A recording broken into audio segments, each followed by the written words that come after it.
జై కాంగ్రెస్, జై జై కాంగ్రెస్.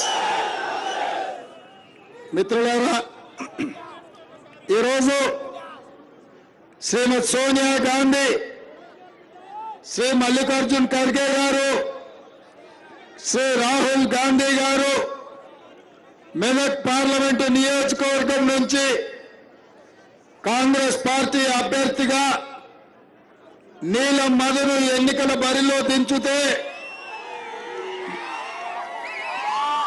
మీ అభిమాన నాయకుడు కాంగ్రెస్ పార్టీ పటాన్చెరు శాసనసభ నియోజకవర్గ ఇన్ఛార్జ్ కాటా శ్రీనివాస్ గౌడ్ నేతృత్వంలో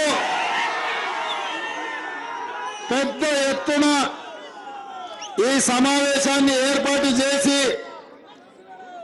నీలం మధును ఆశీర్వదించడానికి, కాంగ్రెస్ పార్టీని గెలిపించడానికి వేలాది మంది తరలి వచ్చినందుకు మీకు అందరికీ మనస్ఫూర్తిగా కృతజ్ఞతలు, ధన్యవాదాలు.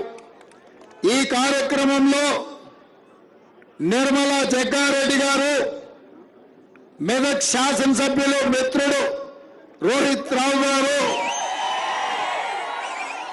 మెదక్ ఉమ్మడి జిల్లా ఇన్ఛార్జ్ మంత్రివర్యులు సోదరిమణి కొండా సురేఖ గారు, మా సోదరుడు, నాకు అత్యంత సన్నిహితుడు, వైద్య ఆరోగ్య శాఖ మంత్రి దామోదర్ రాజ నరసింహ గారు, అదేవిధంగా మెదక్ జిల్లా నుంచి వచ్చిన కాంగ్రెస్ పార్టీ ముఖ్య నాయకులు, మండల నాయకులు, గ్రామ శాఖ అధ్యక్షులు,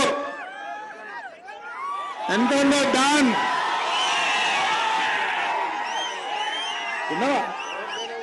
చూడలేదు,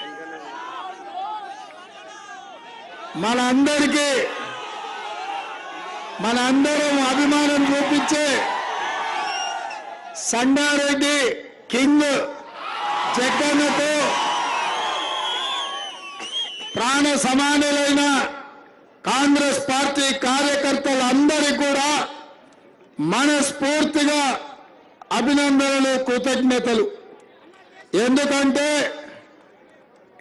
కింద భూమిలో నుంచి సెగలు వస్తున్నాయి, పైనుంచి బాణుడు ప్రతాపం చూపిస్తున్నాడు.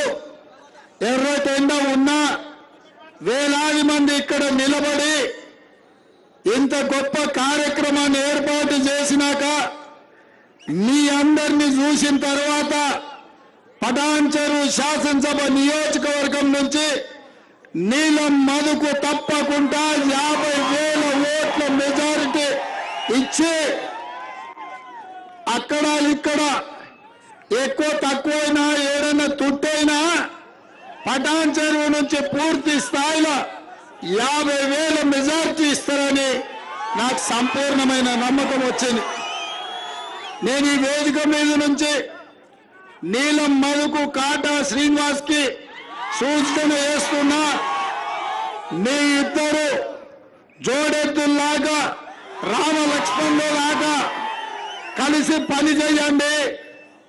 నేను మా దామన్న మీ రాజకీయ భవిష్యత్తును, మీ అవకాశాలను చక్కదిద్దే బాధ్యత మేము తీసుకుంటాం. చిన్న చిన్న అంశాలు ఏమన్నా ఉన్నా పక్కన పెట్టాలి. ఇవాళ దేశం ఒక సంక్లిష్టమైన పరిస్థితిని ఎదుర్కొంటున్నది.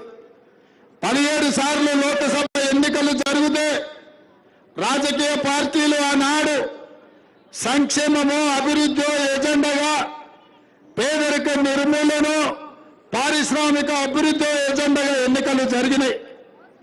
కానీ మొదటిసారి 18వ లోక్సభ ఎన్నికలు ఈరోజు సంక్షేమ అభివృద్ధి ప్రాతిపదికన జరగట్లేదు. రాజ్యాంగాన్ని మార్చాలని, రిజర్వేషన్లను రద్దు చేయాలనే ప్రాతిపదికన ఈ ఎన్నికలు జరుగుతున్నాయి. అందుకే మా ఎస్సీ, ఎస్టీ, బీసీ, మైనారిటీ సోదరులను నేను విజ్ఞప్తి చేయదలుచుకున్నా. ఆనాడు డాక్టర్ బాబాసాహెబ్ అంబేద్కర్ మనకు ప్రసాదించిన రాజ్యాంగం ద్వారా వచ్చిన రిజర్వేషన్లను కల్పించిన మానవ హక్కులను సమానమైన అవకాశాలను ఇవాళ భారతీయ జనతా పార్టీ బీజేపీ ఇవాళ రద్దు చేయాలని కుట్ర చేస్తున్నది.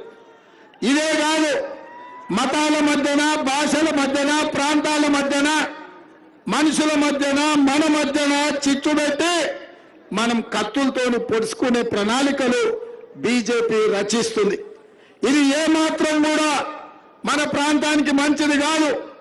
ఇవాళ పెద్దలు దామోదర్ రాజనరసింహయ్య చెప్పినట్టు ఆనాటి మెదక్ పార్లమెంటు నుంచి శ్రీమతి ఇందిరాగాంధీ గారు ప్రాతినిధ్యం వహించి ఈ దేశ ప్రధానమంత్రిగా ఈ ప్రాంతంలో పటాన్చెరు పారిశ్రామిక వాడను, బిహెచ్ఏలు, బీడీఎల్, అదేవిధంగా ఇక్కడ ఉండే ఆర్డినెన్స్ ఫ్యాక్టరీలు, ఇక్రిసాట్ సంస్థలు, ఈ ప్రాంతంలో వేలాది చిన్నవి పెద్దవి పరిశ్రమలు వచ్చి దేశంలో నలుమూలల నుంచి, విదేశాల నుంచి, బీహార్, ఉత్తరప్రదేశ్, రాజస్థాన్ లాంటి ప్రాంతాల నుంచి కూడా